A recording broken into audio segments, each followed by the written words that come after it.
Right now, what's going on, guys? Oh, I'm sorry, that's not here loud now. What the hell's going on, SecKC? Woo! This must have been a Monday. So, welcome to SecKC, everybody. How many people are new and this is the first time? Couple in the back, couple in the front, couple on the side. Can't see anything because these lights are my eyes. Welcome. This is the largest InfoSec monthly meetup in the world. We're known from coast to coast like butter and toast. You can check that out. It's all true. This organization's been in existence for over 7 years. Celebrating 8 coming up in September, I think. So there's a little bit of a lineage here. I don't know why everyone's putting lights at me. It's okay. So, what does SecKC do here? We exist because, much better. We exist because of the sponsors and the volunteers that make this thing run. So, when you see the sponsor in the back at D10, tell them thank you. Tell them we appreciate their support. Tell them come back, do whatever they gotta do. What? Try this one. I mean, if I get both. Stereo. Now stereo. I don't really want either of these. I don't care. Is this thing clipping or something? I'm breaking shit. I'm sorry. SecKC does not happen in a vacuum. We need the sponsors, we need the volunteers, we need people like you guys to come out and help with all of the organization and everything else. Well, oh, right, pure vodka. Thank you. Daddy needs. Excuse me, sorry. Meetings are unrated. Just so you know, we welcome everyone to come in here, but we want you to know that this is a safe environment with a lot of fucking talking. So, you've been warned. If you have a conversation that you want to have and it's explicit or there's somebody up here talking, right behind there's the boulevard wall. That's called the shut the fuck up wall. You're welcome to go back there, have all the conversations you want. We'll deal with that here in a minute. That being said, we do have a code of conduct here. If something is happening that you don't perceive as a good thing, or if you're being harassed, or if something else is going on, like people taking my pictures, and I don't know why. No, I don't want that. I need a yellow badge. So there are people here who are established as the code of conduct members. This is an example. They won't give me one because, whatever. But if you see a yellow badge, those are who you should reach out to if you do a problem. We want everyone to feel like this is a place you can come together and, bounce ideas off each other and make sure this is a safe place. So if there's somebody being a dick, yellow card. Find somebody, we will help you. The reason why we get pizza and everything else is because we use Eventbrite. It is a good platform for us to know how many people are actually going to come out. Was it last month or the month before? We had 270 people. If we had not known that there was going to be that many people coming out, y'all would have not eaten pizza. So it really helps us to know how many people are going to be in the event. We want to know how many people are going to be able to give back to the community. We want to know how many people are going to be showing up. So if you can get your tickets on Eventbrite, it just gives it more momentum for us to go through and fuel the things we're going to do here.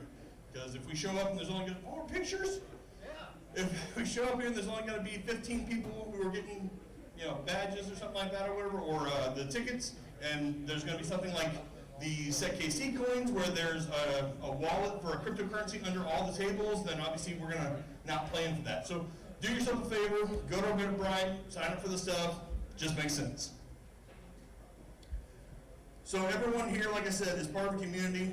Everyone is approachable. We want you to meet somebody new. In fact, just so we can practice this, whatever, I want to come out here into the audience, whatever. Hi, excuse me, I don't think we've ever met. My name's Ginsburg, 5150. Hey, how are you? I'm CRM 114. How are you today? I'm good. I just wanted to meet somebody, because everyone here is approachable. So we can all meet somebody new. Except me. See what he did to the speakers? It's bad. Also, we want to go through and we want to reinforce the adage that you challenge ideas, not people.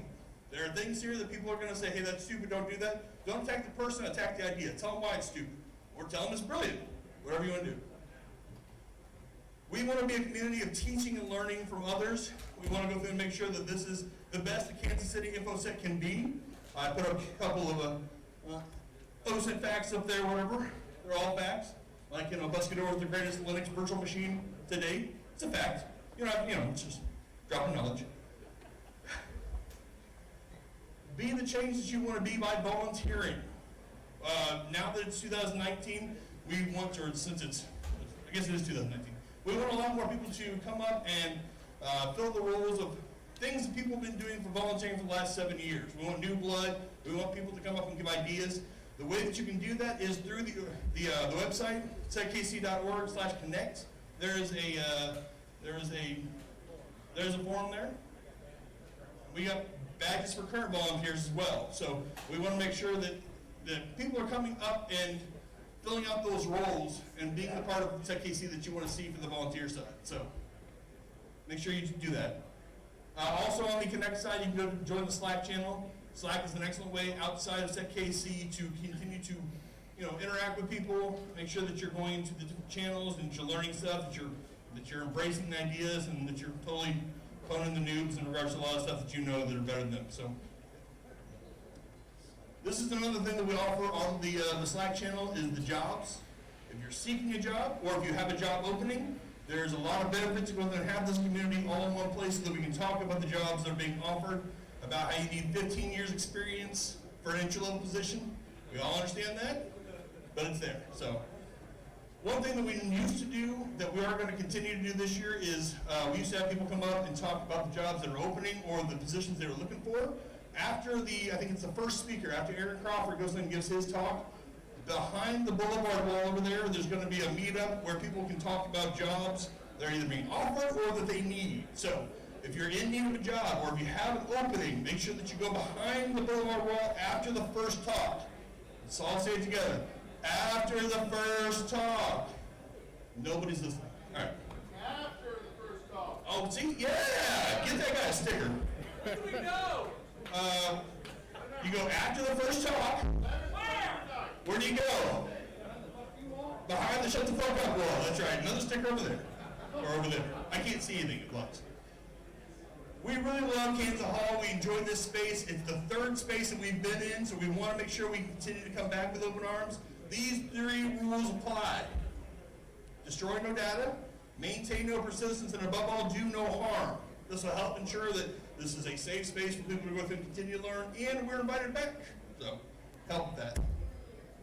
I didn't do that. This is just a courtesy thing. Like I said, there are people who are going to be up here, and they're going to give talks. We want to make sure that if you have a conversation, it's private. It's not about the talk or anything else. That you're going behind the boulevard wall so that we can continue the talks. I hate those speakers. I don't know if it's actually set up, but back there behind the shut the fuck up wall, there should be a suggestion box. If you have a suggestion, hit up somebody with a yellow badge, or you can go through and put the suggestion in the suggestion box. It's totally for SecKC if you'd like to see a specific talk, a specific author, a specific guest, whatever it is. Give us suggestions because we're open to at least hearing what you want to say. We won't listen, but we're open to hearing. State and federal law enforcement officers do and are encouraged to come to SecKC meetings. Time, place, spot, fed. Can't see them. They're out there. Okay. We do not maintain a list. There's no persistence we have in regards to roll call or anything. We cannot give that to them, but know that federal and state authorities are here. In fact, some of the best talks we've had are from like the CAT team, the cyber attack team, and the FBI from the local group. That was awesome. And then I think there was a forensics thing too, the digital forensics from Johnson County or something. That's cool. So if you want to go through and connect with us on Twitter, we're totally on the Twitters. SecKC, now with us _. We have both, but there was somebody who had the SecKC Twitter handle, and we were concerned about who she was, but we got it, so no big deal. I don't know if anybody else has heard about B-Sides. Anybody going to B-Sides this year in Kansas City? Yeah. Really? That's all? How many people are going to B-Sides Kansas City? Okay, we need way more than that. However, it is an awesome event, and it's going to be a ton of fun. So April, I think it's 26th and 7th, yep. Make sure that you use the coupon code, which is god-awful there. But yeah, if you have a chance to come to it, it's a 2-day event. Friday is all the workshops and trainings. Saturday is the actual event. It is a cool space. It's a really neat time. Last time I think we had close to 700 people or 500 people, or we're expecting 7 this time. All right, it's a good time. If you're not able to go to that, there is Colonel Con out in Omaha. That's the 5th and the 6th. Also, Secure World coming up in May here. So there's a couple more security-focused type events. So if you're trying to get into the InfoSec space or you want to talk to more people and network, these are some other pretty good things that you can do to at least get in the space there. What?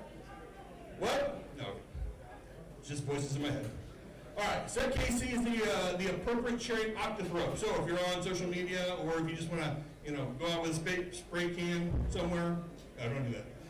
SecKC, so that we can go through and, either aggregate that through our Slack channel or just know that you're trying to go through and yell at us about something.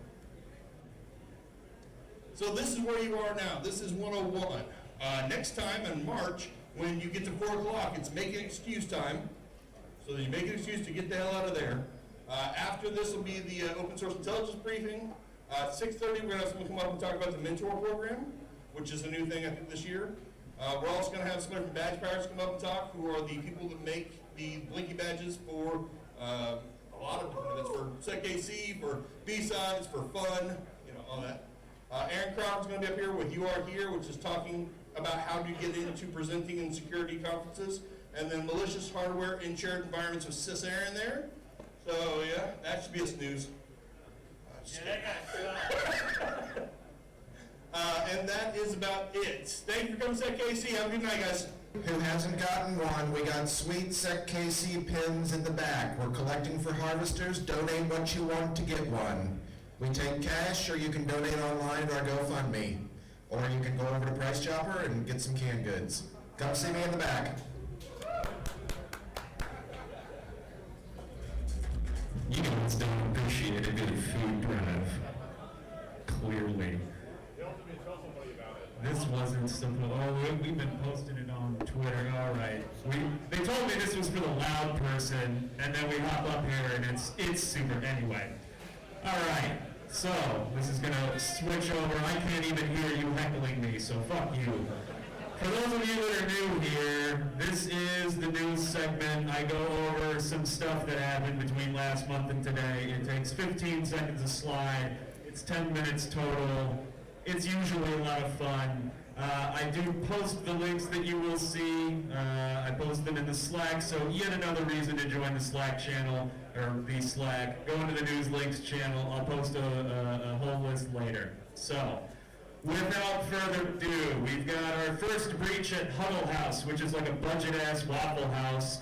They don't know how many locations were affected yet, but they said that the intrusion happened between August of 2017 and present. So, yeah, okay. Ascension, this is a very large breach of financial and banking documents.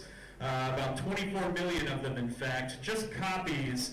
So I guess that's okay. But wait, there's actually more. So it was also found in a separate database, in a fucking S3 bucket, wouldn't you know it?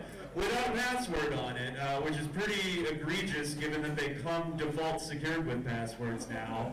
So, there's that. Rubrik is, ironically enough, an enterprise software company that's focused on securing cloud data.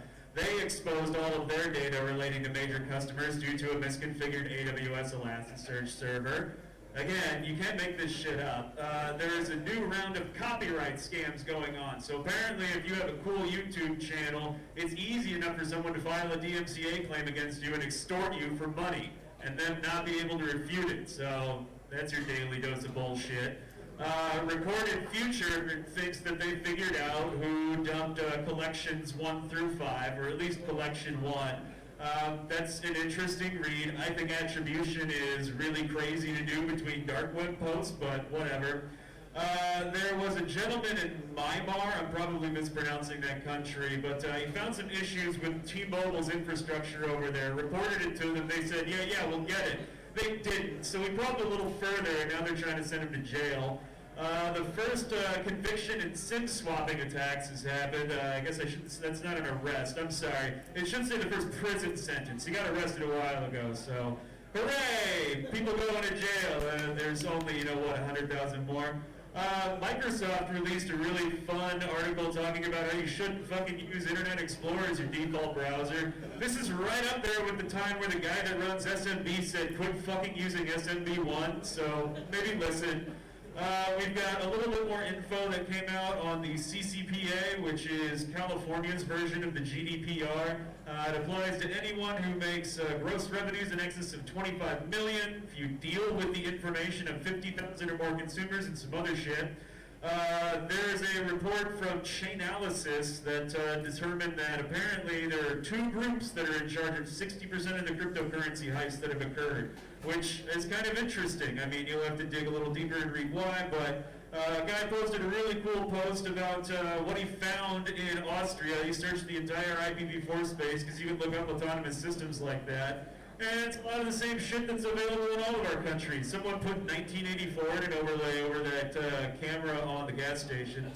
There's this GitHub tool, Gorsair. Is this GIF playing up there? Damn, nah, that's lame as shit. Alright, oh wait, good, it is playing. Cool, it was just on the slow part. It scans for vulnerable Docker containers. It's cool. Google has created a new encryption algorithm called adamantium. It's like they wanted to use adamantium, but couldn't due to lawsuit reasons. It's supposed to run on low-powered devices. I know they say don't roll your own crypto, but they probably can. Apparently, stenography is getting to be in vogue again, so we've got a round of, you can't make this shit up, targeting Italians using a Mario image who use part of like the decode chain. So, and again, just to further this, here's yet another post on a Stego-ish malware that was seen. I don't see these anymore, really, so, and it's kind of crazy that I see these two things, as well as this trove of steganography tools posted to GitHub as well, you know, in 1 month. So, I don't know. I guess that shit's cool again. Start hiding shit in pictures, y'all. We've got a little more time than I thought, I guess. Anyway, okay, so we've got a large PDF giving a sort of GDPR by the numbers. So, you know, what's the effect been so far? It's something like $93 million in fines issued. I like this stat, though, that shows that GDPR is more searched than Beyonce and Kim Kardashian. Japan's got plans to quote-unquote hack their own IoT. That's what the headlines are saying. It's actually a single company, and they're allowed to try username and passwords from a known list, and then all they can do is notify. So cool, they have the same power I do. We've got a lot more tension going on between us and Huawei. So lately, I guess they've been indicted for stealing a robotic arm from T-Mobile. It's like involved in research. I don't know, fancy shit. The largest volumetric DDoS attack occurred over the course of last month. So not in bandwidth consumption, but in millions of packets per second. So that's what you're looking at here. Normally we hear about it from a bandwidth perspective. Ubico released a report on the 2019 state of security and authentication. Some really shitty stats here. Was that 55% don't use two-factor at work, 67% don't at all, 69% of people fucking reuse passwords. So this is a smart light bulb, smart, I'll use air quotes, light bulb. The middle picture there is the inside of that smart light bulb, and then that far picture is the private key of the company that makes that smart light bulb. So that's cool, right? We've got some researchers that discovered some, kind of new flaws in the 5G protocol. As it turns out, attacks also work on the 4G and 3G protocols. We know this shit is busted, so hopefully they listen. Apple ended up pulling Facebook's code signing certificate because they used something that was, they used it to sign something external that they shouldn't have. Broke all their internal apps, so those poor guys couldn't order lunch on their iOS. Now, dang. Oh, and damn, they went hardcore for Google's too, because they done the same shit. The difference is that Google actually realized it and apologized, but then Apple was like, nah, fuck you, we're setting an example. So it's been a really interesting month. Again, they're back. Anyway, so there's the group FaceTime bug. I'm sure a lot of people heard about this. Basically, you would call someone on FaceTime, you would add another person, yourself, it works, and then you would get audio from the person on the other end. There was no need for them to answer, so dope spying on a budget. Chrome is purporting to make a change. It's going to block or break a lot of ad blockers as they currently operate. It has to do with a particular API call that gets made. Not all of them are going to break, but a large number of them are. We have a report from Brian Krebs talking about how the government shutdown helped hurt security in the United States. Long story short, when you don't get paid for a fucking month, you don't want to stay with your employer, so you go somewhere else. Then they have to train and blah, blah, blah. We have an interesting blog post on Medium from a gentleman who shows us how he maintained persistence using two-factor authentication. Basically, got a two-factor prompt and then did some shit, and then the two-factor prompt worked later. Microsoft and Instagram said, this is working as intended, so have fun with that information. We had a French organization release this super dope and in-depth report on the AM cache. So for those of you not in the forensics crowd, this is one of those files that Windows makes and does a lot of the fancy stuff under the hood. This is what we look for when you've done dumb shit. There was a report done on free Android VPN apps. Surprise, surprise, they contain malware. In other news, water is wet. There was nothing surprising about this here. If a product is free, you're the product. There's some interesting issues with GitHub repo access, so 3 issues in particular here. First one's kind of interesting. If you fork something that's a private fork and then the owner kicks you out, you can still maintain access to that. The other 2 are interesting. Well, Metasploit 5.0 came out. Where's the red teamers at? I'm on the blue team, so fuck all y'all. But you enjoy that update because I hear it's super dope and I play with it sometimes and it's cool and I wish I could do what you do. Please help me. There is this awesome post, domain admin in one easy step. It's a great, you go from no one to domain admin. You don't even need user credentials actually. It's amazingly easy to pull off. Microsoft patched it today. Super nice. Now they'll actually, your industry can do something about it. Facebook's latest bit of hot water is them convincing teens to download this app that lets them snoop on your traffic and pay them $20 a month. That's pretty fucking cheap for data, man. That's not bad. Apparently we've got an issue with Android currently. This currently does affect Android 9.0 as well. Literally all you need is to view a specially crafted PNG file. So have fun surfing cat pictures, Android people, and have fun not getting fucking patches because of that business there. This is actually really cool, some good news. So the Swiss government is opening their source code for their e-voting. All you gotta do is register and tell them you're fucking looking at it. It's awesome. If you got some free time and you're curious, go check it out. That's tight. We've got another car hacking tool. So this one is allowing you to take a look at your CAN bus. As you can see, this actually makes it so you can fuck your car up even easier than it was in the past. There's a GUI for it now. And finally, we've got a report here on some smart refrigerator that's used in a bunch of hospitals and supermarkets. This Shodan post shows it's 7,500. They actually found it's nowhere south of 10,000. And, is that anything embarrassing? Disable, oh wait, never mind. This isn't my computer, I don't give a fuck. That's the news.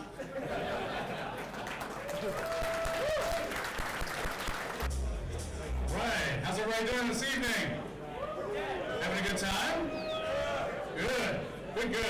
We're going to get things started. We have yet another busy month, and we're going to start by bringing up 2 people that are not actually named Aaron, which is a bit of an outlier this evening, as you may have noticed if you look at the calendar. First, I want to bring up Desperio, who is going to talk about our mentoring program, but along those lines, how many people here are looking for a job? Yeah? Yes, young people. If you are looking for a job or you have a job to give, here in a little while, everybody's going to kind of meet up for a little powwow behind the Shut the Fuck Up wall, which is the Boulevard shiplap back there behind the sponsor table. So go mill around the shuffleboard table and get yourself a job. So along those lines, I want to bring up Desperio, who looks much different than he did last month. I guess he's in disguise as a business person and perhaps a manager. I don't know whether he has a cell phone holster on his belt right now or not. That's how you know he's a manager. So let's get him up here and give him a big round of applause.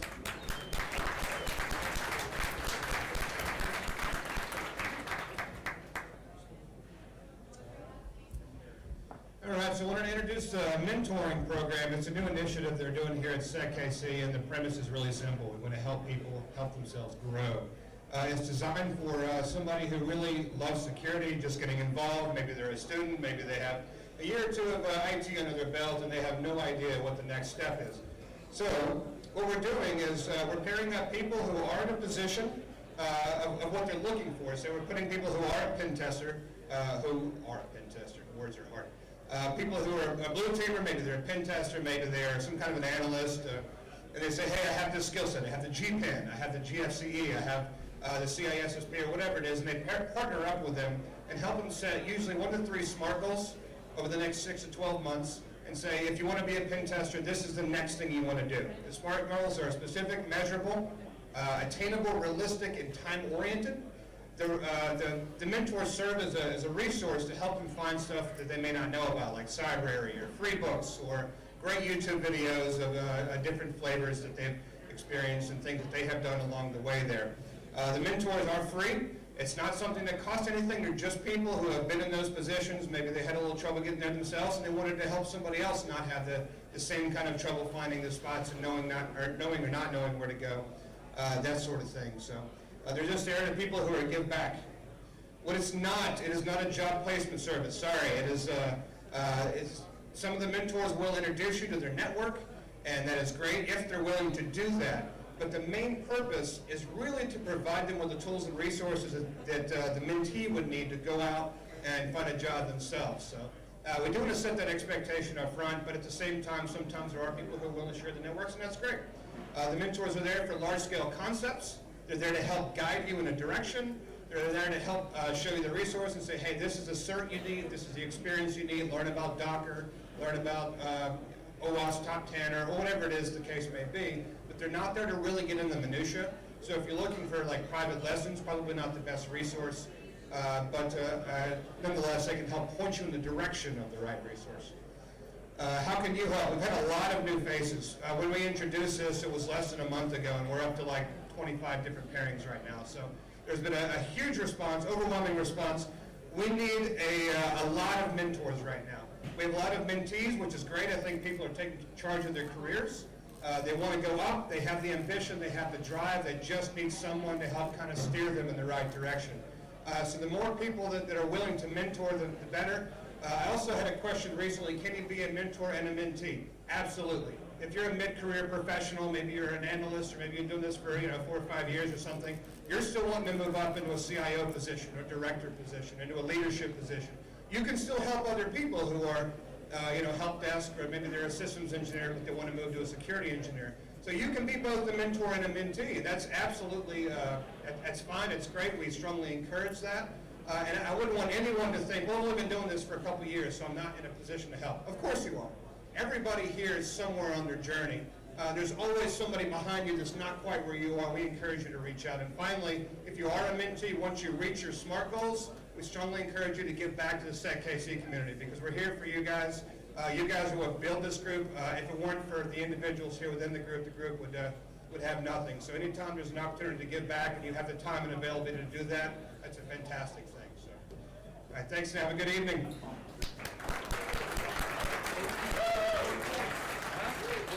These schedules are going to put the DJs out of jobs. It's no good. It's no good.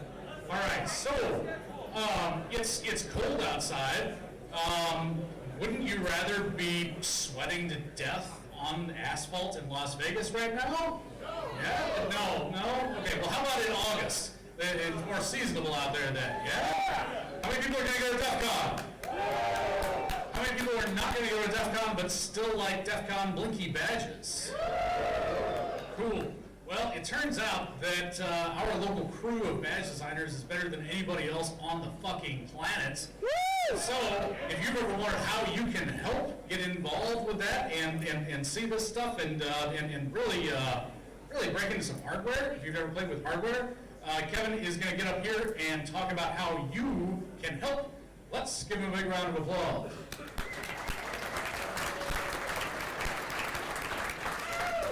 Hey, how's it going? So, this is the SecKC DC27 badge call for designs. Woo!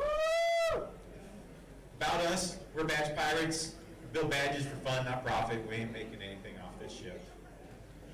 The problem we have, amount of fucking ideas, all right? I need your help. We want to kind of crowdsource this design to the group. Lasers. It's a fucking idea right there. I got you. This is your badge. This is for you guys, all right? This is for DEF CON. Let's get out there. Let's show them what we've got. We will use the same platform we've used the last couple of years at ESP32. And then we're going to use the same theory that we've used the last couple of years, where we're going to make this a hackable badge. We're going to make a badge that is pretty basic, maybe got some blinkies, some lasers on it, but we're going to add an add-on or a daughter board so you guys can hack it. Here's some of the ones we've done.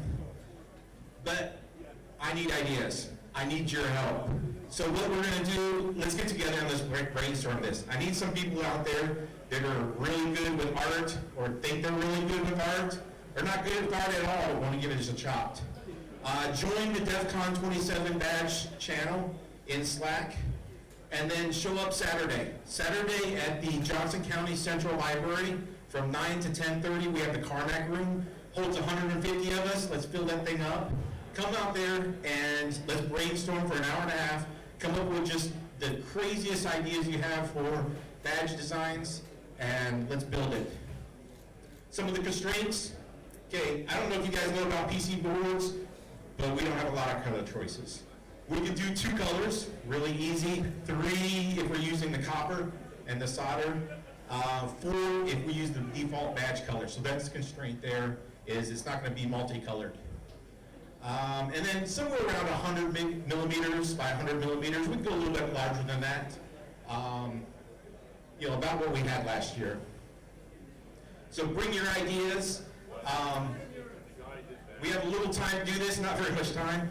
A couple months at best.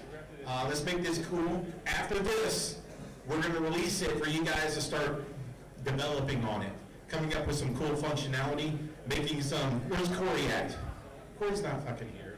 He made a dial, rotary dial phone out of his. Come on, man. So that's all I got. Join the channel, the badge channel on Slack, DEF CON 27 badge. Come out Saturday, talk to us over there. We're over at that booth. Give us some ideas. Let's get together and let's come up with some cool ideas to make this thing cool, all right? All right, thanks.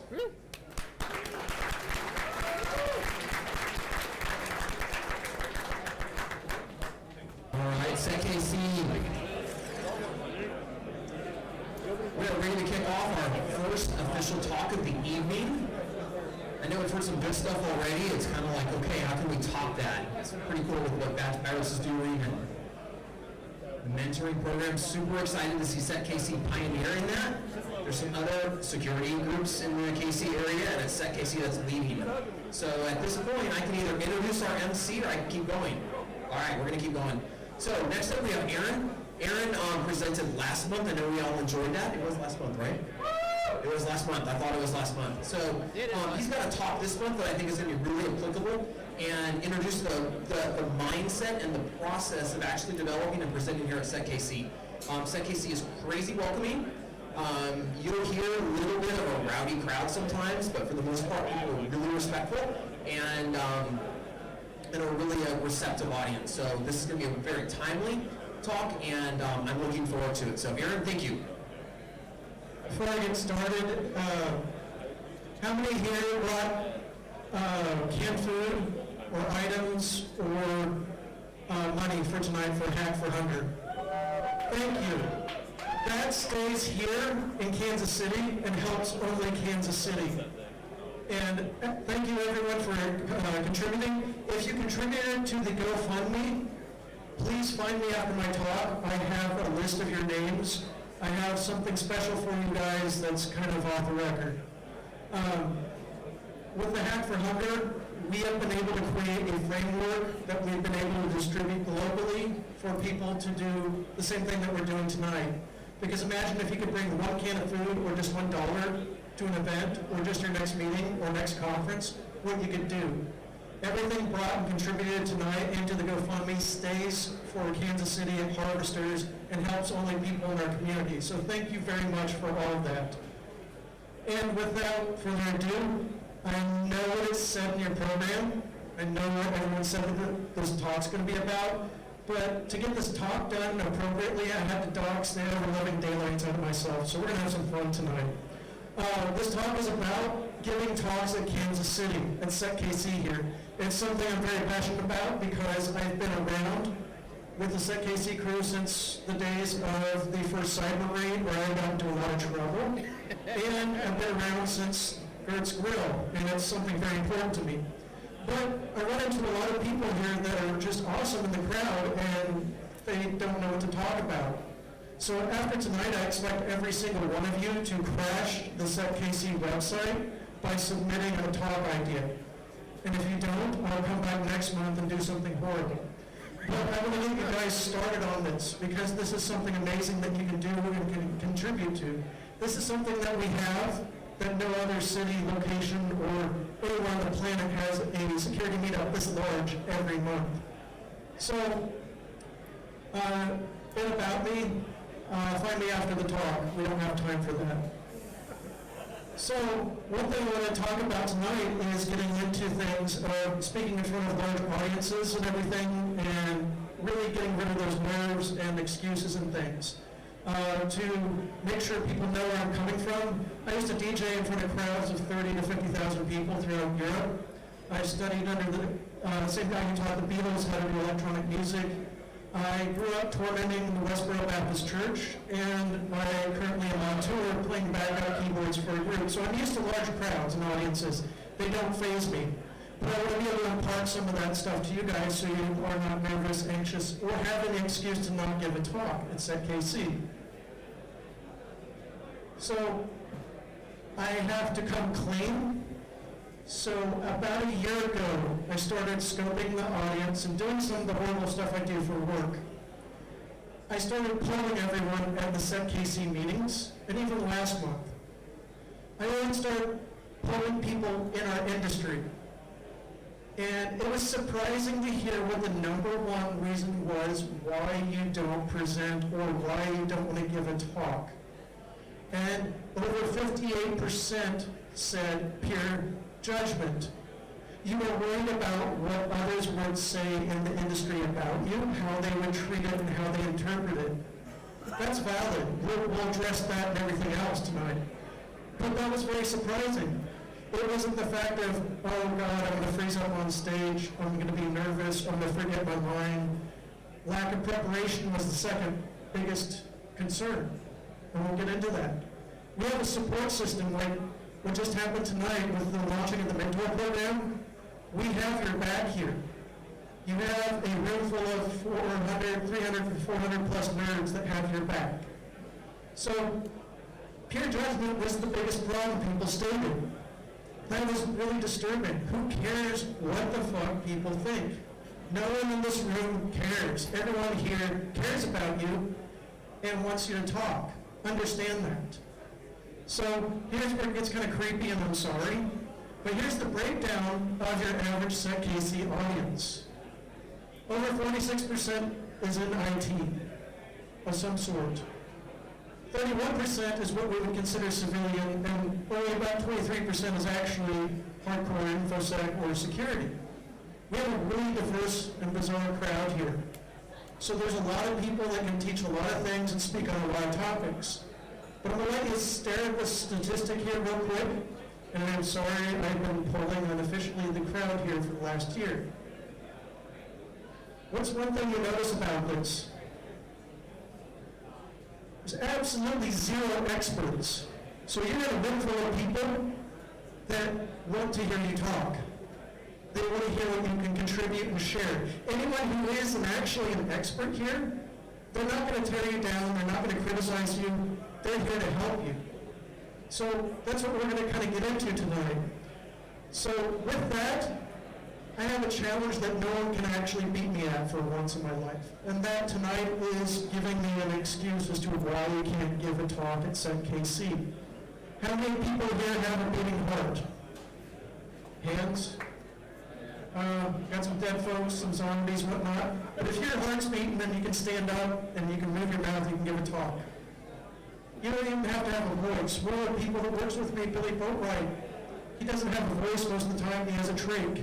He's presented twice at DEF CON. So there's no excuse. If you have an excuse, come up and see me after this talk. I'll beat you at it, and I will make sure that you're talking at the next event. So one thing that really gets back to the whole issue of peer acceptance and peer judgment wasn't imposter syndrome. Imposter syndrome has nothing to do with anyone in this room. What we really have more of an issue of is social proof and permission. Social proof is more of a non-tangible construct for a subculture, undisclosed rules. The easiest way to think about it is, you know what someone listens to, such as punk rock or punk music, by the way they dress, but there's no specific dress code. There's no rules that says you can't be a punk, or you have to dress a certain way to be a punk, or you have to operate a certain way as a punk rocker to listen to music. We kind of fall into that same pitfall here in this industry and security and everything. We're worried about what others think about us. We want to fit in. We kind of want to make sure what we're saying and talking about is kosher and appropriate.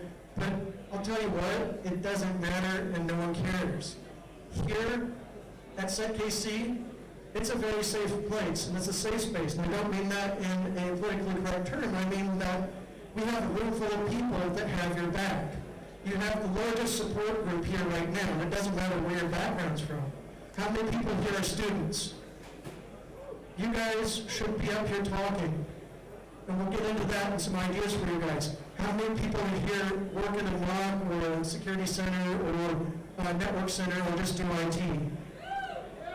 You got some awesome stuff you can talk about. We'll get into that. So I'm not really getting into the specifics yet, but I want to kind of share with you guys what are the benefits of getting up here on stage and acting like a fool. Well, if you get up here and share with everyone, one of the biggest things you can do is accelerate your career. How many people here have actually had something happen to them, gotten a job, found a job, advanced their career, etc., because they came to SecKC? I know 3 of you who got your job because you came to a SecKC meeting. If you talk in a SecKC meeting, do you know what you can do? You can put that on your resume, and that looks really, really good to an employer. How many people point that they attend these meetings on their resumes? If you don't, you should put down every single SecKC meeting that you attend on your resume to show employers you're doing stuff outside of work. You're pursuing things outside of work. You're enriching your career, and you're doing more and above and beyond than your coworkers. Speaking at SecKC is going to put you above the pack. It's going to put you ahead of all your coworkers. It's going to put you in a much better spot for raises, advancement, or going for a job. And you know, we live stream and record these every meeting. So you have hard evidence that you can go back to your future employer to and go, hey, you know what? I spoke at SecKC and here's what I talked about. It doesn't have to be relevant to your job, but it shows employers like such as myself that you can get up in front of an audience, you're not afraid, and you can do stuff. Again, you have a whole room full of people here that have your back. But speaking at SecKC can really push you forward in your career and advance your career. It also shows off people what you can do. So the other thing that really is a benefit you can do here is you can share something new.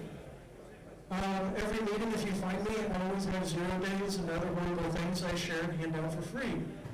I only do that here at SecKC because it's a safe space, and it's an awesome place to do so. Everyone is receptive of anything and anything you do here. We have law enforcement, and we have hackers, and we have horrible people like me all in one room. And it all works out. And it's a nice place to share stuff.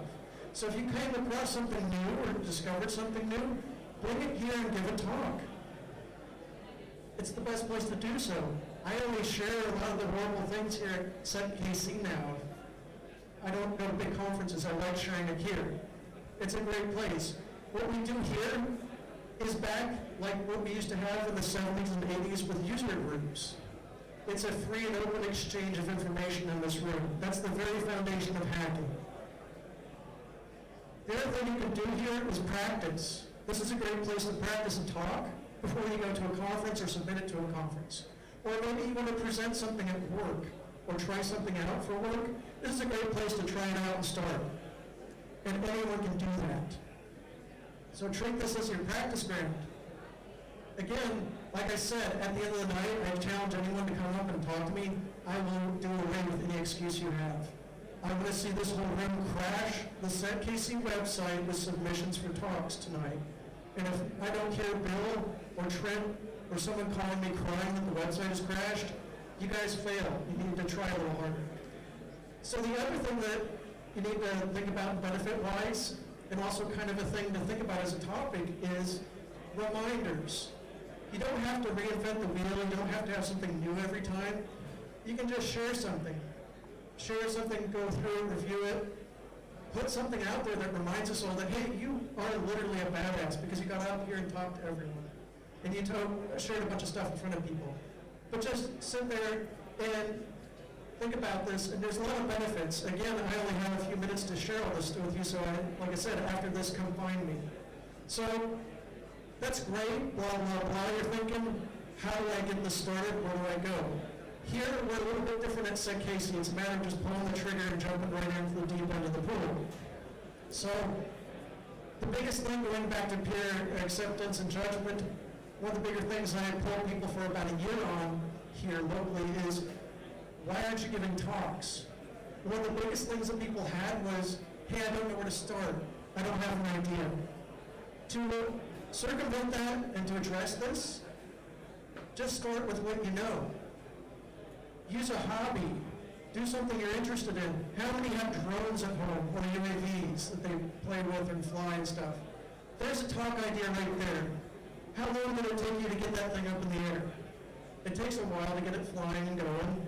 You can share that with every one of us in this room and go, hey, here's what happened the point I unboxed my drone to the point I got it up in the air.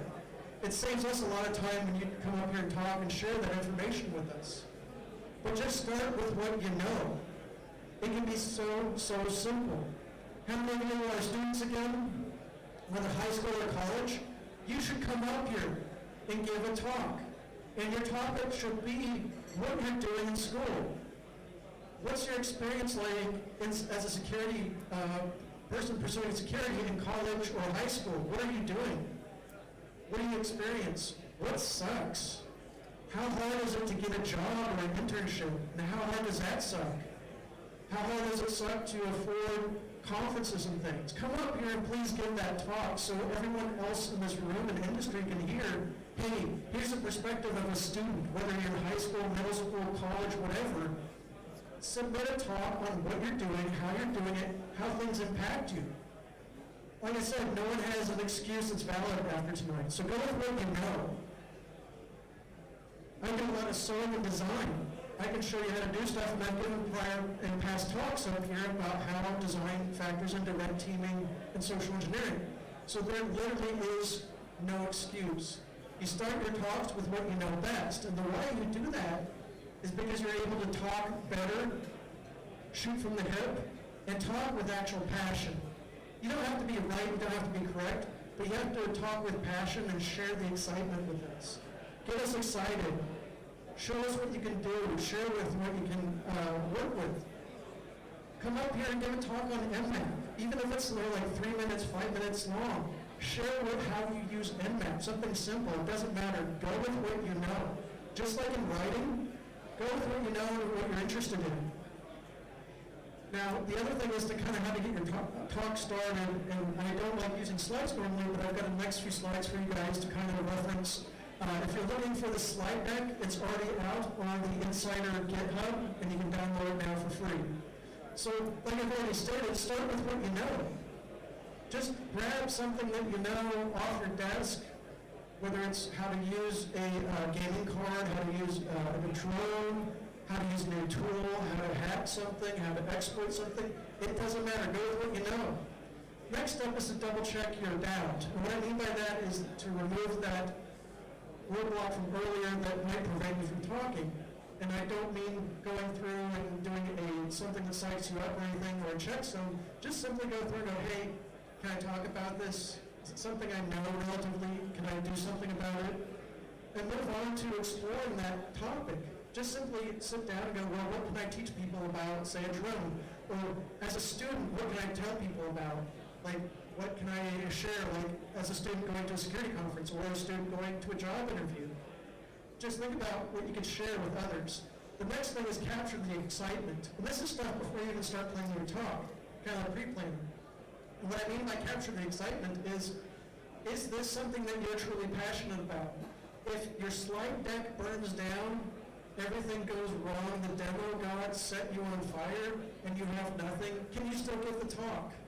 Back in the day, in the 80s, we used to use something much, much more horrible than a computer and a slide deck and PowerPoint. We would have to shoot slide film, and it would have the text or the image that we wanted on this horrible kind of like blue transparent background.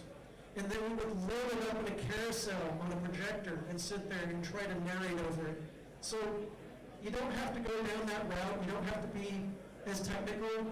You just have to sit there and go, wait, can I give a talk at that level and make it exciting with a horrible slide film or no slide deck at all? Can I sit in front of a room full of people and talk about what I like? That's what you need to think about. Don't think about what you're an expert on.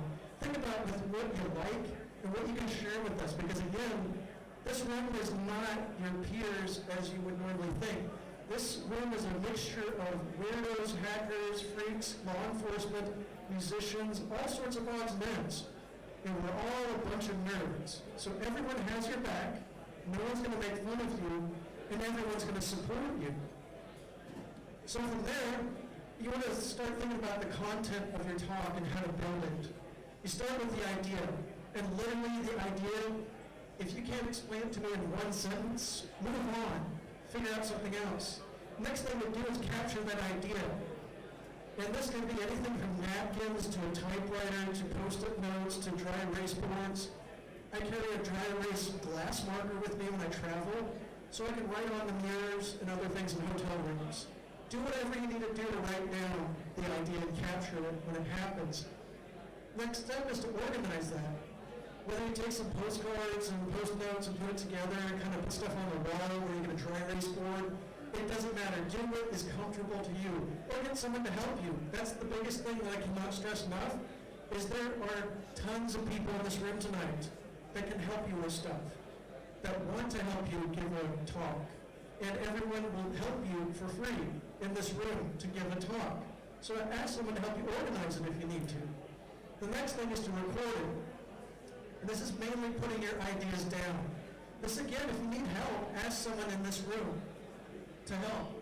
Whether it's putting it together in a slide deck, whether it's using animals, sign language, mimes, performance art, whatever you need, or pyro, put it together so that you can give it an entertaining and informative talk. But just record it, put it down. Again, you can have someone in this room. I do graphic design. There are quite a few other graphic designers in this room.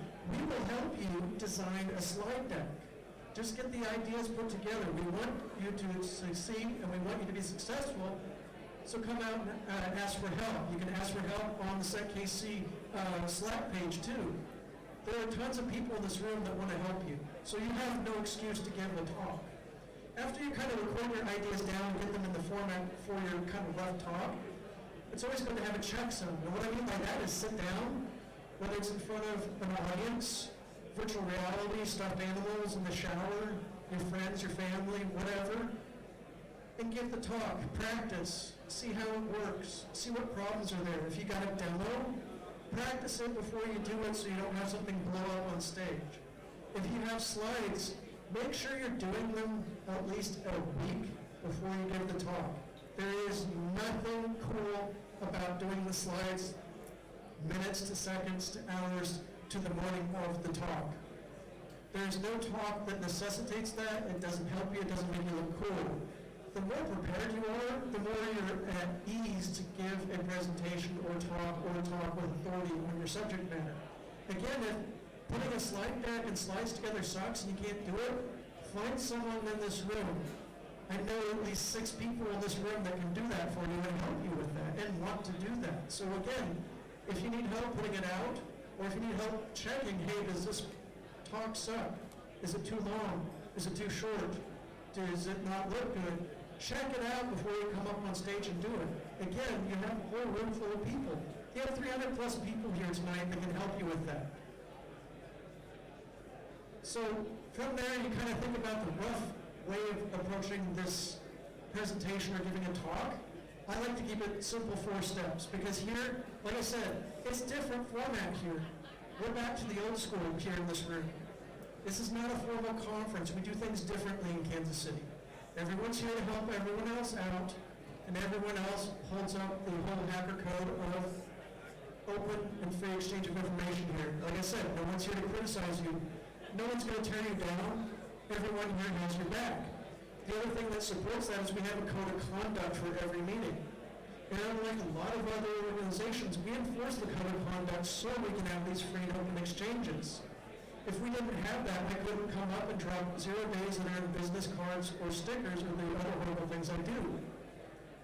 So understand, we have a whole room full of people here to help you out. And you have a safe place to do this. So I like to keep the formation of a talk very simplistic and very easy so I don't overwhelm myself and keep it going. I will start with an introduction. Think about how you're going to talk about your idea. Basically summarize your idea of, hey, such as tonight, I'm going to give a talk on giving a talks, which is kind of meta, and I'm going to dox myself at the same time. But then you also want to kind of give an introduction about yourself as to why you're giving this talk and who you are.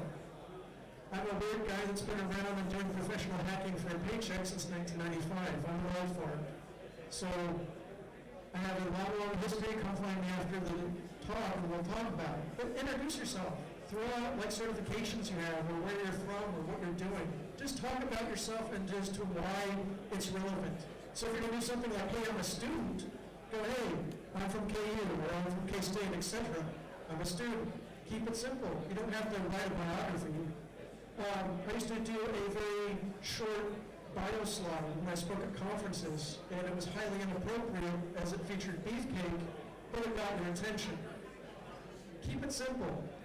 Supporting artifacts is what I kind of go into, and that's kind of the things that support your statement or your thing that you're talking about or your summaries, such as, hey, I'm going to talk on drones.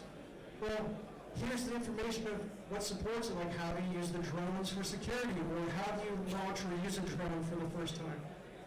And that's where we get into like the supporting artifacts, the statistics, just the odds and ends that you need to make that point. After that, we get into the purpose, and the purpose is, why does this make any sense to us? Why is this relevant? Why do I care about your talk? And these are kind of the points to make during this time, and it doesn't have to be direct. It just has to make the point of, hey, why is this relevant to this room full of people? Keep it simple. Like I said, this is a very informal setting of friends and family here that got your back. Then it's stuff we're prepared for a quick summary of like, hey, this is what we talked about, this is what we covered and discussed. Here are resources, links, or things to go out to. Here's how to get a hold of me for further questions, such as your email, social media, and then be prepared to ask and answer questions. Here's something to do to help you out that no one does. If someone asks you a question in the crowd, be prepared to repeat the question so everyone else can hear the question and then answer it. Again, like I said, we keep it very short, simple, and easy here at SecKC. So you have a lot of tools at your disposal. And like I said, we don't have a lot of time, but come find me after this talk and I'll help you out. You have a whole room full of people here that can help you out with things. You have templates for PowerPoint presentations and presentation keynotes. You have stock photo. You have people here that can proofread, that can write stuff for you. You have a cornucopia of resources that you're not going to get anywhere else. And that's why you came tonight, is to network and find these resources, so why not use them to help you give a talk? So the other thing to help out with tools is people always give advice, and we're going to kind of tie it back to the social acceptance part. This is absolute fucking bullshit to imagine a room full of people naked before giving a talk. You don't want to do that. It's not fun, it's not pleasant, it doesn't help. So let's think about some things that can actually help you. Did you know that we do videos for every SecKC meeting to promote it?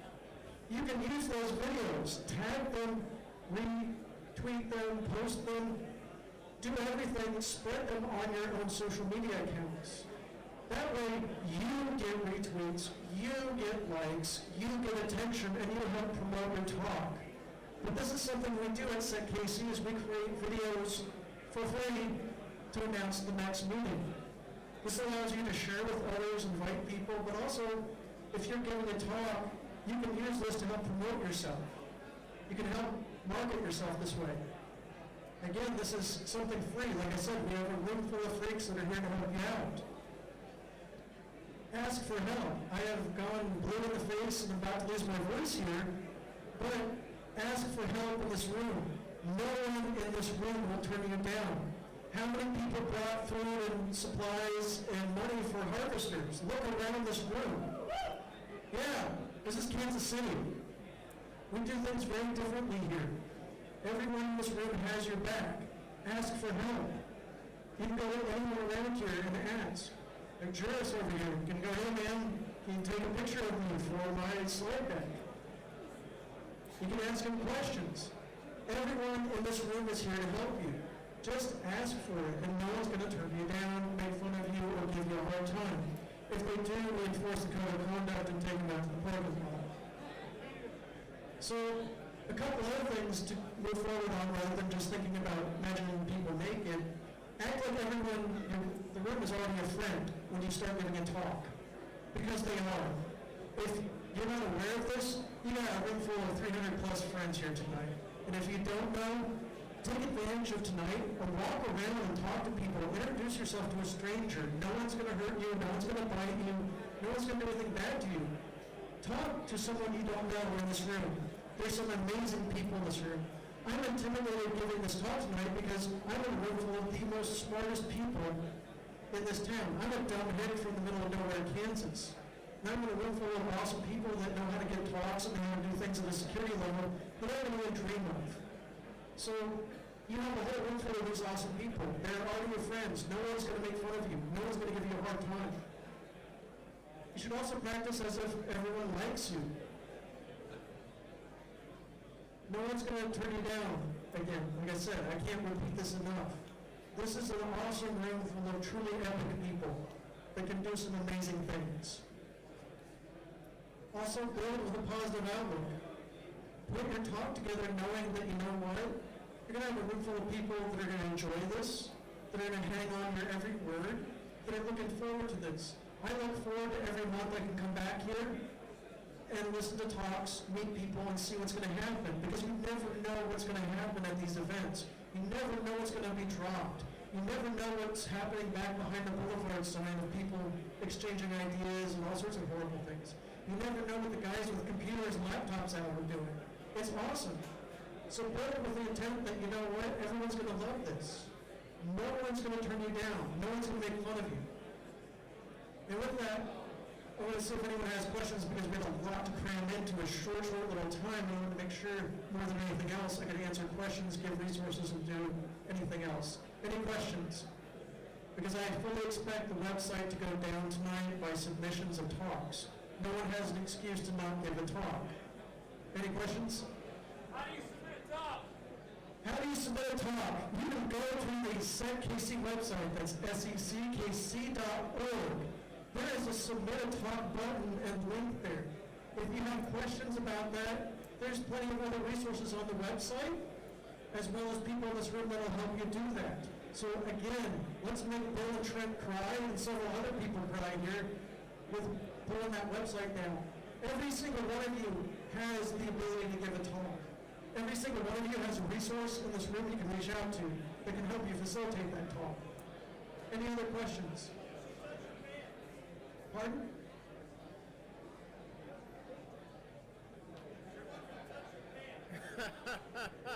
After the talk. What's the most effective slides that you can build? What is the most effective kind of slides you can build? What are the most important kind of slides you can build? I stopped giving talks with slides because I don't like them. I want to have a conversation with the crowd. That's different. Like tonight, I just want images up there that you can refer to. The most effective slide deck that you can design is think ahead. What you have on screen should not kill us with boredom or repeat the exact same fucking thing that you just talked about. We don't need death by PowerPoint. Instead, use it to illustrate what you talked about. Like add bullet points, or add a simple picture, or just a simple couple sentences. You don't need a lot of information. A good slide deck, an effective slide deck, may be 4 or 5 slides total. It's up to you though. Use what you need for image-wise to illustrate your point, and that's the best and most effective. As a presenter, what kind of tools do you bring to make sure that you can present effectively? As a presenter, what kind of tools do you bring to present effectively? Good question. I bring my own clicker to advance slides and do fun stuff and do laser pointing and don't use this at Arrowhead Stadium. But I bring my own stuff and I bring spare batteries. I also bring a spare one of these. I also bring spare cables. I also bring everything on my laptop. My presentation's on my laptop. If you use Microsoft Office, download the portable mobile version, because if my laptop dies and goes bad, I throw a dongle into my phone, and I use PowerPoint on my phone. You can even use Keynote on your Apple Watch if you want to. The point is, bring everything and plan as if everything's going to catch on fire, die, or explode on you. Have a backup and get ready to roll with your own stuff. If you really want to know, you should actually be prepared to just give the talk yelling out into a room without a microphone or without a computer. And again, you really don't have to worry too much about being effective and having effective stuff here at SecKC, because you have a room full of people here that got your back. Because we're not going to let you fail. So if you were up here giving a talk and something failed, there's probably 6 of us that are going to run to our cars and go grab an adapter or grab another HDMI cable or grab something. You're probably looking at a room full of people that are looking for an excuse to go down to Micro Center and buy something and bring it back. SecKC is different. Like I said, in Kansas City, we do things different. We take care of each other here at a whole other level. Any other questions? Like I said, come find me after the talk. I'll talk about my background and stuff, but more importantly, if you don't know what to give a talk on, I guarantee you to give me a minute, 2 minutes, I will have you with an outline and an idea for a talk. Like I said, everyone here has the ability to give a talk. Even if you're a single mother, you have plenty of resources and things that you can share with this crowd. Even if you're over the age of 70, you can still give some awesome talks. There is absolutely zero excuse to give a talk here, and this is a great place to start out. Like I said, we all have your back in this room. We all want you to succeed. And like I said, we enforce the code of conduct, so if you're worried about someone making fun of you or heckling you, if they do heckle you, they're probably going to disappear real quick during your talk, and they'll be out in the parking lot and we won't talk about it. You also have a lot of law enforcement here in this crowd that will help back up any shenanigans. So you have zero excuse here to not give a talk. And I challenge every single one of you to submit a talk and give a talk, because you are all experts. And like I said, I'm just a dumb redneck from the middle of Kansas. And if I can get up here tonight and talk, so can you. And with that, I also want to remind you, if you donated money to the GoFundMe, I'll be around out front of the Boulevard sign where they're collecting the cans.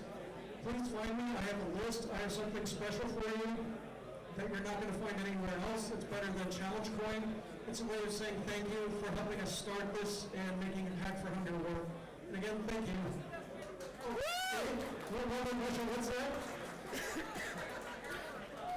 What's the best way to prepare for a talk? Practice and preparation. Most people get nervous because they're not prepared. So practice, prepare, put things together ahead of time. Have a clear mind. If you're nervous, don't grab a beer, grab a banana. There are beta blockers in bananas that'll help settle your stomach and your nerves. Don't use alcohol. If you are in a position where everything makes you nervous, you have anxiety coming on stage, ask for help. But again, this is different here in Kansas City. I mean, you guys let me come up and talk and do stuff, so don't let anyone come in and give a talk. After knowing things, make sure you have everything in order. Double check, like I said. Download the slide deck tonight. Use it as a reference. If not, all my contact information is on the slide deck. Reach out to me, or reach out to anyone else here in this room. There's a whole corner full of people over here.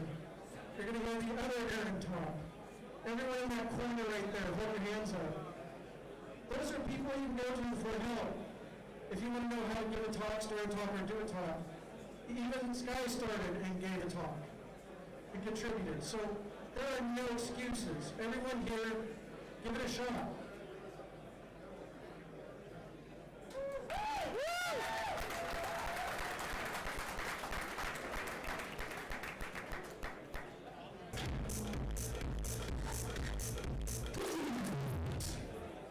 Ooh, what a transition there. Well done. Continuing our theme of Aaron tonight. Next up, we have our sis Aaron. You already heard him this evening covering news for us. Aaron Scantlin is going to come up and we're going to talk about malicious. I even read the title before I walked up here. Maliciousness in a shared hardware environment. That's pretty close. Like, that's the paraphrase. That's the paraphrase. Not entirely. Anyways, Aaron's up. Guys, welcome him. We're thrilled to have him back. It's working, yeah, working. Okay. Yeah, covered. Well done. He's looking at the fucking slide right here. How did he not get the title right? I also want to point something out before I get started. So, Aaron Crawford told you all how cool Jurist is, how nice Jurist is for taking your pictures. Well, I just want to offer a different account, all right? I'm over there at the bar not 20 minutes ago, and he comes up to me and he says, you know, I have to work on correcting your pictures so much more because of your pale-ass skin. Fuck you too. All right, so my name is Aaron Scantlin. I come out from, oh, wow, thank you. I come out from a Zoom every month. I got my start here, and yeah, they're still adjusting my levels. I'm sorry, I've got such a loud voice. You know, I thank Mizzou for letting me come out every month. So this is a topic very near and dear to my heart. Malicious hardware in shared computing environments. So again, my examples are going to be centered around universities, but again, any shared computing resource area is susceptible to these things. So think libraries, think, you know, your hotel like business lounge, that shit that you paid an extra $25 for so you could print that shit off that you forgot at home. Yeah, those areas. Basically, I think a lot of us are aware of various types of malicious hardware, but fail to realize exactly how much havoc can be wrought in a shared computing environment. So I would like to guide you through that. So when you really start to peel away all the different layers that make up security, it tends to be founded on trust. Okay? This is not always the case, okay? But a lot of what we think we're doing securely is based on the trust that we put in the creator of that thing, the vendor of that thing, okay? Think literally any cloud, okay? Think your phone and its operating system, okay? You do a lot of shit with your phone that contains personal identifying information, and you are trusting that Apple, Google, whoever, you know, is manufacturing your phone is responsibly taking care of that hardware, you know, and that information is passing between, you know, different areas of hardware securely, and so on and so forth. Such is not always the case. So, trust is a really interesting property, okay, because it's something that affects a lot of our decisions on a daily basis, whether we realize it or not, okay? Trivial example, okay? If a trusted colleague of yours offers you a piece of your favorite candy, okay, and assuming you're hungry or whatever at the time, you might take it, okay? You are likely to take it, okay? Now, if a stranger offers you a piece of your favorite candy, hopefully you're going to call the cops. Hopefully you're going to find out how the hell they found out what your favorite candy is. But I digress. Again, point being is that a lot of it's based on trust. Okay? A lot of what you do is based on trust. So the trust issue is probably easiest to understand through, at least in my opinion, the lens of the equal date attack. You gotta turn the levels down, because I'm like holding my fucking breath, trying not to talk too loud. I'm running out of breath. This is awful. So, the trust issue in an equal date attack is that, okay, you're in a hotel room, alright? You think DEFCON, for example, you don't bring all your shit with you. You gotta leave some shit in the hotel. Maybe you're leaving some electronics, okay? Only you have access to the room. Oh, well, you and the maids, okay, room service, sorry, it's 2019. So, you've got hardware there. Hopefully, you've locked your terminal. Most of us in this room are security professionals, or if we're not security professionals, we're security-minded, so a lot of us will lock our terminals, or shut it down or what have you before we leave. But not so much others, okay? Might leave it unlocked, or, might not have an encrypted disk, so it's susceptible to physical theft, okay?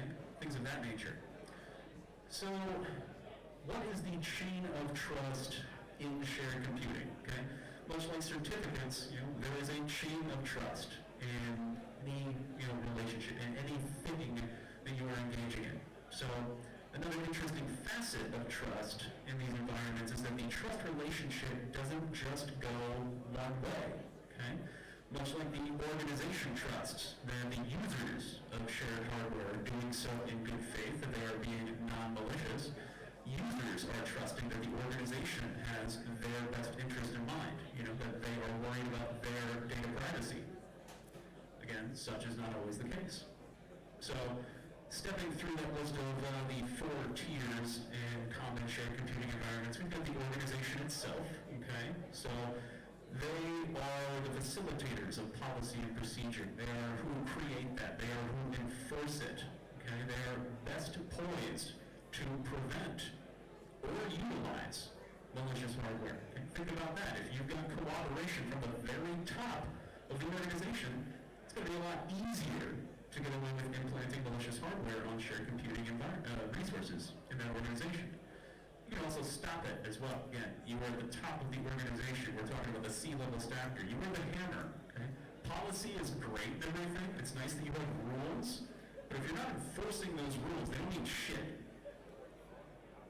True facts. So, administrators, okay?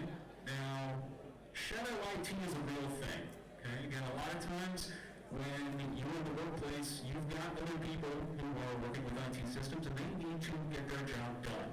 Okay? We all have heard that security and ease of use are often butting heads quite a bit, and that's 100% true. I agree with that statement.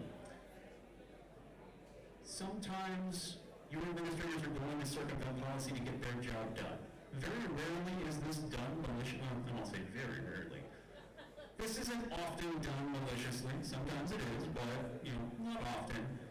The interesting thing with administrators is that they might also corroborate with other trust actors. So again, think about your C-level staff. Maybe they're not smart enough, to be able to implant this hardware. Maybe they're smart enough to implant the hardware, but they're not able to get the data off of it, and so on and so forth. So your administrators are going to be in the best position to actually detect this malicious hardware. Again, though, they are as well in an excellent position to utilize it. So not quite as good as the top level of the organization. Again, they have to cover their tracks. They have to make sure nobody figures out what they're doing. But they're in a privileged position within the organization. So always think about the insider threat. Seriously, losing my breath. I'm just going to go full volume, and then it'll get turned down. So. We've got faculty and staff of the organization as well. Okay, so you're left. Sorry, this is my outside voice.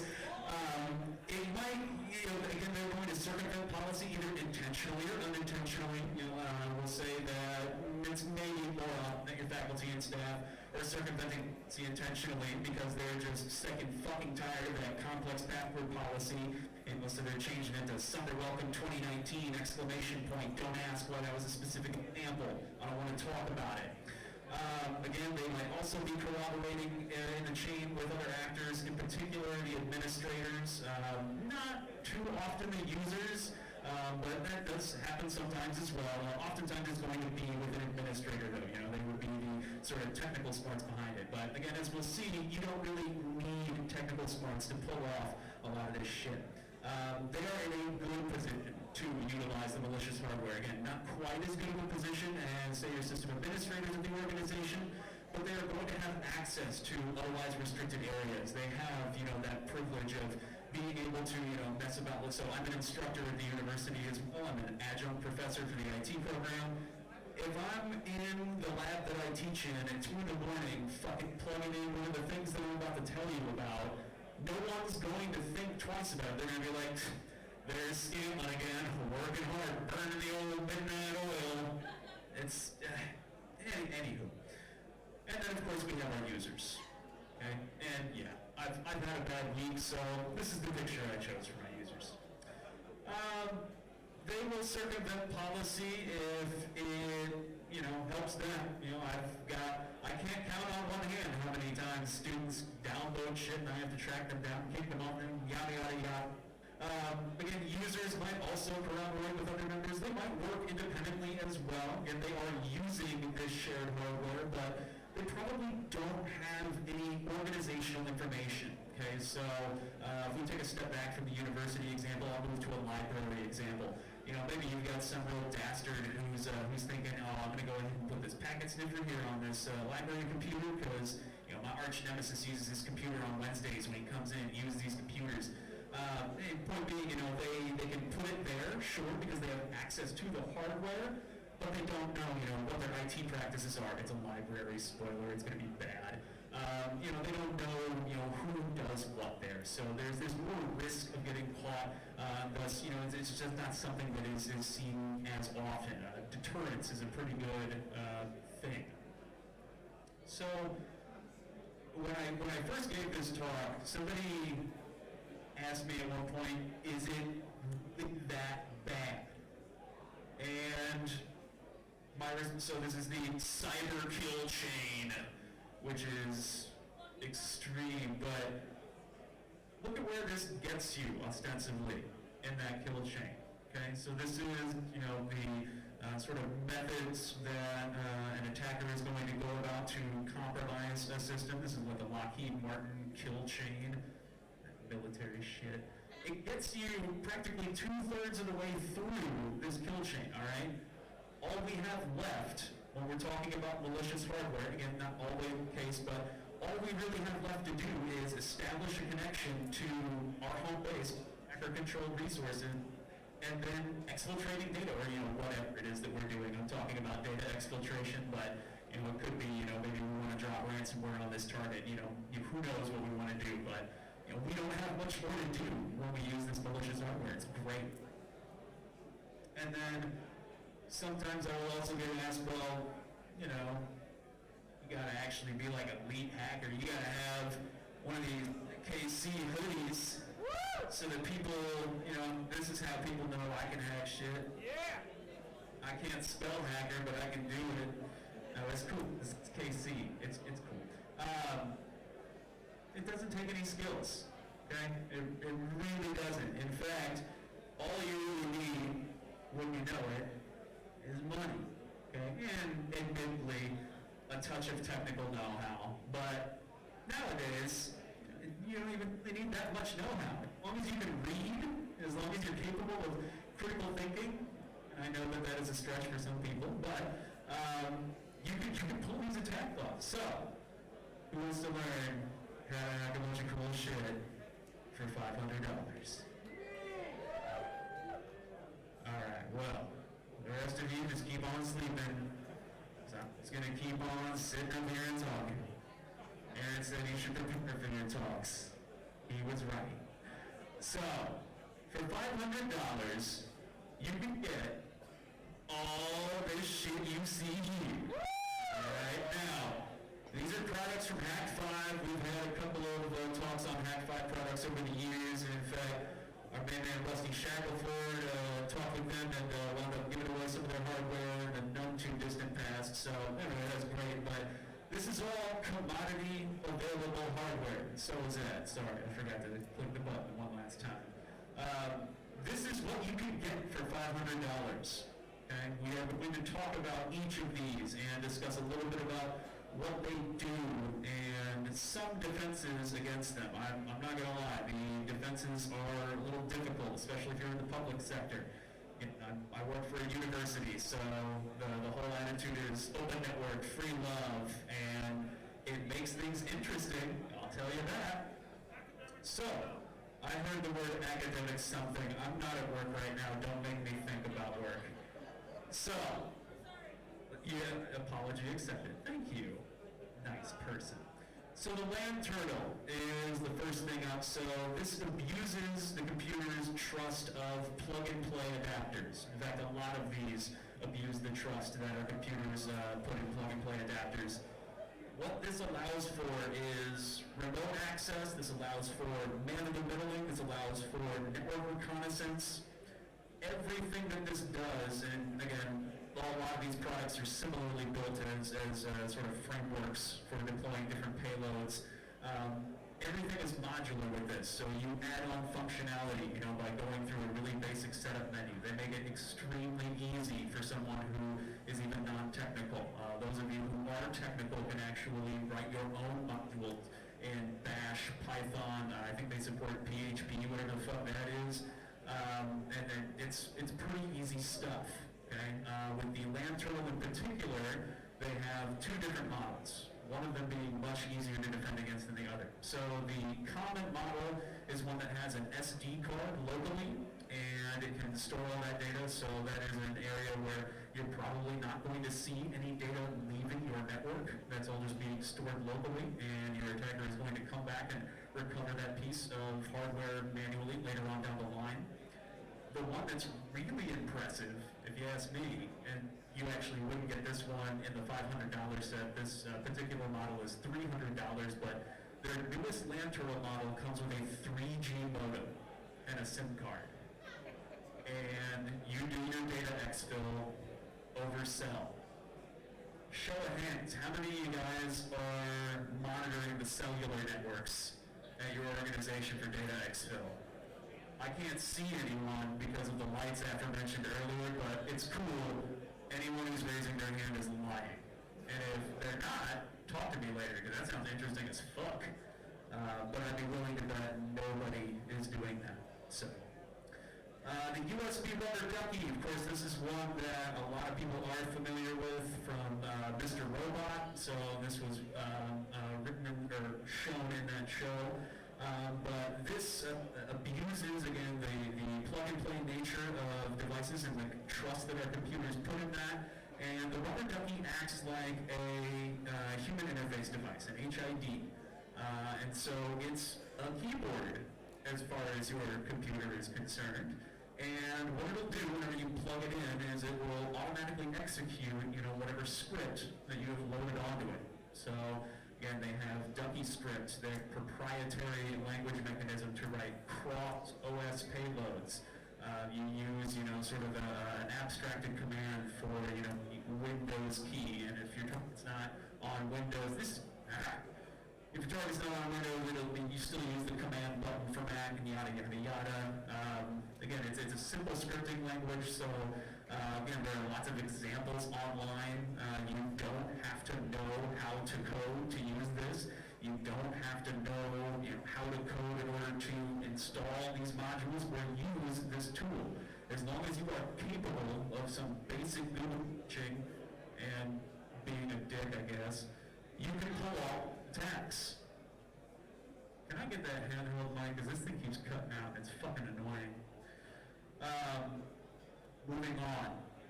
So we've got the packet squirrel. We start getting a little fancier with this one. Just a moment. Excuse me, folks.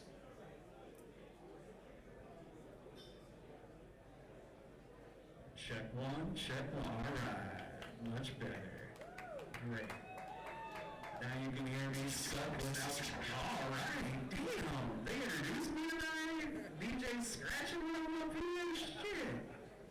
When did I blow up? All right. Anyway, the packet squirrel. So this is a stealthy, pocket-sized man in the middle. You can't actually see it from the angle that you're looking at here, but there's also a second RJ45 adapter on the other side. So again, this is just a straight inline man in the middle little switch there. So again, we're making it even easier for non-technical folks to execute payloads. Let's see in the next slide. Yeah, so it already comes pre-configured with 3 different payloads. So TCP dump, DNS spoof, and a VPN. So again, that's just out of the box. That's literally without you having to know anything. If you can do round hole, round peg, if you can plug an RJ45 cable in twice, boom, okay, you've pretty much got this. Again, that kind of depends on which method you're using. If you're using the SD card method, so we're going to, come physically grab that piece of hardware back. Again, that's your, lowest. Anyone can do that sort of thing. If you were going to get more technical and you were going to siphon off traffic to, an attacker-controlled server externally or something like that, obviously, yeah, at that point you are going to need to at least do a little bit of configuration with this piece of hardware. But again, this company, as well as the community that utilizes these tools, make this dead simple. Okay, the internet is amazing, and in CS and IT, we get to stand on the shoulders of giants. I don't know that I've ever, had to do anything the first time myself. I Google things, I look up and I see what have other people done, what can I learn from other folks. I would like to smash my head against the wall as less frequently as possible, so let me see what other people have done and go from there. That's what makes, part of this so scary. All that information is out there, is freely available. So, you wake up one morning, or someone wakes up one morning and thinks, I'm going to be evil today. It's disturbingly easy, all right? Again, this will do packet captures between different endpoints. We can do VPN tunneling, get reverse shell access. We can do DNS spoofing. I mean, that's a lot to do in a tiny little package, okay? And then we've got the Bash Bunny, okay? So the Bash Bunny is one of their newest creations. They basically made this a rubber ducky on steroids, okay? So instead of just emulating a human interface device, this will also emulate gigabit Ethernet, a serial connection. It'll emulate flash storage. It does a lot. Okay, there is a quad-core ARM processor in there. It is basically a tiny system on a USB. Okay, so what that means is that if you had a payload that was a complex payload that was running on the rubber ducky, it would sometimes take a little while. Again, all it is a keyboard essentially, so it's just inputting things very quickly. If you've got the Bash Bunny though, and again, depending on what you're doing, you can do pre-processing, on things before you run your payload. You need to compile something on the fly before you actually deploy it. Hey, cool, you can do that again because you've got that little quad-core ARM processor on there. Okay, it's going to, take a little bit of time, but that's not something you can do with the rubber ducky. This essentially allows you to just go further than you could with the rubber ducky. It opens up more avenues and makes more things possible. Again, the rubber ducky on steroids is the best way to think of that. So I've talked about all that shit. I've told you that it's scary, and I've told you some reasons why. How do you defend against it? Okay, well, that is a little more difficult in some areas than it is others. So, physical security controls, again, we're talking about physical access to hardware is required to utilize all of these tools. And again, we're in shared resource environments, so our users have access to this. Physical security controls are important. You need to have IT staff taking a look at systems and ensuring there's not anything strange, plugged in where it shouldn't be. There are more sophisticated means than, manually inspecting that. But again, manual inspection is kind of one of the only ways to be 100% sure. We can spoof MAC addresses. We can spoof fucking almost anything. So far, thank God, we haven't figured out how to spoof things as far as eyes are concerned. At least not very well. Host-based intrusion detection mechanisms and network-based intrusion detection mechanisms. These are also going to be excellent defenses. Again, things like the LAN terminal 3G, where they're doing data exfil via cell radio. Unfortunately, you might get some detection with the host-based intrusion detection mechanism, but you're not going to see anything going over your network or anything like that. But but having some anomaly-based detection on your host, having some sort of endpoint agent on your resources is becoming more and more important. Or if you don't have an agent on your resources, some sort of centralized monitoring tool, something that allows you to see everything on your network and as much information about it as humanly possible. If you don't know what's on your network, you can't defend it and you can't protect it very adequately. Network access control mechanisms, of course, would be yet another good thing. So again, we can still, spoof a MAC address, so it's not perfect or anything like that. It depends on your MAC implementation, but every little thing counts. Application and process whitelisting is one that you folks in private industry probably can't, well, you can do, excuse me. Anytime I say either of those words in a university setting, people just laugh out of the fucking room. So, again, I understand that defense is not something that everyone can implement, and it's not an easy defense to implement either. Actually knowing what traffic, your organization is sending and receiving, gasp. Again, I surprise people by asking to know that information. Anyway, so, last but not least, we've got the Wi-Fi pineapple. Easily their most, was that a groan or a yay? I can't tell. Maybe a little bit of column A, a little bit of column B. This is easily their most famous tool that they sell. They've gone through a number of hardware revisions. And one of the reasons why it's so famous is that it performs attacks over wireless. And again, it is much more difficult to secure a wireless network, at least in my opinion. Again, what's the one thing that you need on a wired network? Physical access to a port. Not such is the case with a wireless network. As long as we're within range of the radios, game on, motherfucker. So, what does this thing do? It's crazy. It's got 4 antennas. It looks like it's going to spy on you, your family, and your neighbors. And if you configure it, it will. As it turns out, what this allows one to do is, targeted man-in-the-middle attacks. It has interception capabilities, same thing. We do Wi-Fi reconnaissance with it. We can basically we've gathered up a lot of, open source intelligence gathering packages and functionality that is done in wireless penetration tests and offer it in one nice, this is a slightly bigger one. They have a smaller one as well, but different form factors, to suit your needs. So again, if you are a red teamer, you might need a more stealthy pineapple, so you might need the smaller one. If you're just a researcher, though, you don't give a shit about being stealthy. You want the biggest, coolest thing you can put on your desk so everyone can see them blinking lights and everyone knows you're doing good work. So we talk about the wireless attacks that can happen. What is that wireless attack methodology? How are malicious actors potentially targeting your organization wirelessly? So it's going to start off with recon essentially. We've got our pre-engagement interactions. Pale skin, okay to photograph. You're doing a little bit of recon. You got to see what the playing field looks like. Okay, you want to know where their bases are. You want to know where their defenders are. You want to know where those weak points are. And that's what that recon is all about. It's getting that initial foothold. Once you get that initial foothold, you can pivot around the system. So, getting a little ahead of myself though. So you do a little bit of that recon, and then you start gathering some intelligence. Okay, so we know what systems are on this network. Great. Let me look up version information for that software. We know some of the users that are on this network. Great. Let me look up their LinkedIn profile. Let me see what they recently bought on Amazon. Let me see what shit they post on Twitter. I'm gonna fish the fuck out. There's lots of avenues there.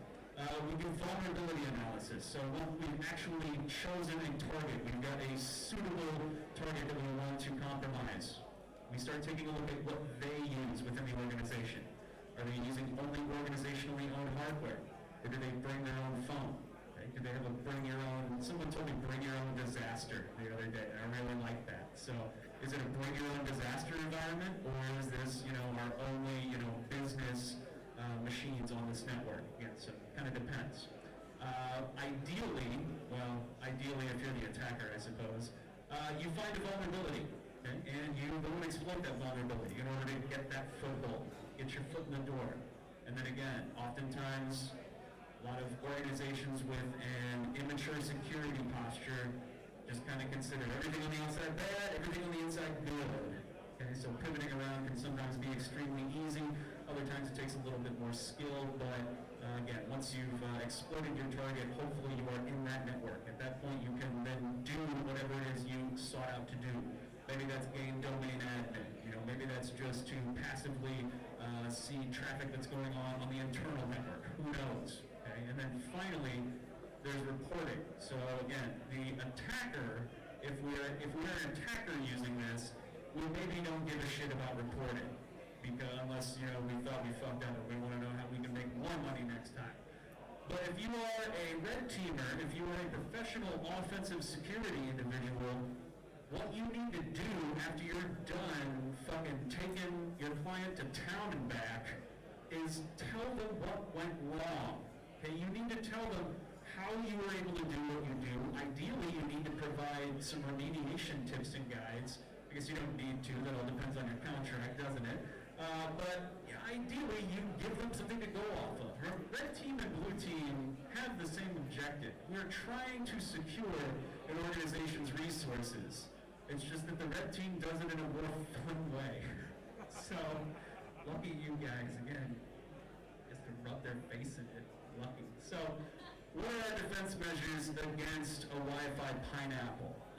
We've got a few. So, making sure your mobile devices aren't set to automatically join networks is a good start. Again, one of the modules in the Wi-Fi pineapple is known as Karma. You might have heard of it. Bill's talked about it once or twice.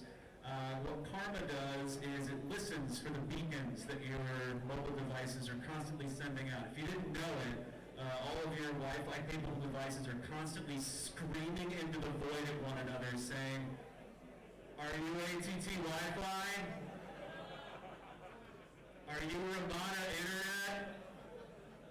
And what the Wi-Fi pineapple, well, what Karma does, but what Karma will do is it'll listen for that and it'll go, yeah, that's me, connect. And your phone believes it, it's tight. Use caution joining unknown or new networks. Again, if you're on a plane and you look at your phone, first off, it should be on airplane mode, dick. But secondly, if you're looking at your Wi-Fi connections, because you can have Wi-Fi on, I learned about that in a plane recently. If you're looking at that and you see, ATT Wi-Fi and your home phone, your home network, and your best friend's network, that should be setting off alarm bells. Unless your best friend's with you. No, there's actually no fucking excuse. It should set off alarm bells, all right? Understanding certificate warnings is a good defense measure, but it's not something that I would expect your average end user to necessarily be able to do. And that's not necessarily the end user's fault either, okay? Again, depending on, what sort of device we're talking about, certificate errors aren't exactly fucking helpful themselves. Normally, even as an advanced user, you have to click one or two prompts to actually see why the fuck you're getting the error in the first place. And again, if the cert's just expired or something like that, all right, cool. I've encountered my fair share of, I was about to say dipshit, but forgetful sysadmins over the years, all right? You forget to renew an SSL cert, and you know what? It looks shitty and everything, but at the end of the day, if the SSL cert was using secure algorithms when it was created, it's still securing the data that's being passed over the connection, okay? It's just, there's a field that your browser doesn't fucking like, all right? That being said, if it's not matching the, actual, certificate issuer, if any other information is wrong in there, all right, again, that should set off some alarm bells. Keeping your wireless devices up to date, again, that's information. I'm preaching to the choir here on that one, but again, those of you who maybe weren't aware, or, if you are going to take some of this information back to your organization, share that with them. Make sure you keep your stuff up to date. That's the easiest way for a red teamer to compromise someone in your organization, especially if you have a bring your own device policy, is someone didn't patch their shit and it's on your network, all right? And again, so what we just had the exchange privilege escalation vulnerability patch this Tuesday. So again, that's something that hopefully will be applied to the majority of organizations. But again, we know it won't be. And then of course, encrypt everything when and where feasible. Okay, so a lot of times we talked about trust earlier in the talk. Whenever we have to hop on, say, a strange wireless network, a lot of times what's the advice we give? Well, hop on a VPN immediately. Okay, I mean, and that is good advice, but we are trusting that the application is accurately protecting that data that we're sending. And so that's that first password that you're sending out. And if you're using a separate, VPN client, like, you've got a private internet access subscription or whatever, that's one thing.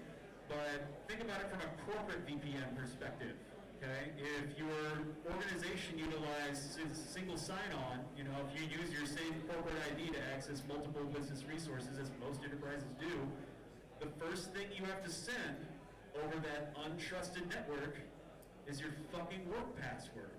Okay? So you hope that your VPN client is securing that communication properly, but have you actually checked? No, probably not. And to be fair to you, you probably can't check. Last time I checked, you can't check. Last time, I took a look, Cisco AnyConnect wasn't open source. They're not gonna give me the time of day. I'm not gonna lie to you, I'm not smart enough to look at that code, I doubt. I don't know, it is Cisco. Yeah. Anyway, so it doesn't really matter what part of the chain you're on. It's important to know what technical capabilities can be bought for a measly $500. Okay? We talk about all the threats that face us against APT level groups, right? About financially motivated and financially backed attackers. I don't need oil money. I don't need government money to do some really crazy shit on a network if I've got permission to touch the physical hardware that network is performed on. Okay? This is script kiddie level stuff. Okay? DIY versions of these tools can be had for a lot less than $500. So if you have a little bit of technical know-how, you don't even have to spend all the money. You can build this shit out of some cheaper parts and a little bit of code. Okay? A little bit of time and effort, but you're saving some money. Always be aware of how you fit into that chain of trust in shared computing environments, and try to ensure that both you and your data are protected from these tools and similar tools. Again, these aren't the only tools that are out there either. I chose this as a simple example to illustrate that, again, this is a one-stop shop. That $500 thing, that wasn't like an arbitrary amount. That's an actual package that they offer. All the shit that I put up on the screen there a few slides ago, that's a thing you can buy. Okay? Trust-based services aren't broken per se, but in many, many cases they are insecure. And authentication-based services are not perfect, and they're not a silver bullet either. There is no silver bullet in security, but they are a step in the right direction. So, I'm going to ask if there's any questions or comments. I'm going to hope you just yell it, because again, I can't see shit. What is the most interesting network device that you've picked up off your network? The question was, what is the most interesting network device I have ever picked up on my network? He's put me on the spot, because what I have to do now is think about what I can legally say and what I'm not allowed to say. Tell you what, we'll use this as bait to join the Slack. I'll think about that on my drive home, and I'll post that shit in the Slack. Thank you for your question. I'm not afraid to admit when I don't know something. I do know my skin isn't too pale, though. Anything else? All right, y'all. Have a baller night. Appreciate it. Later.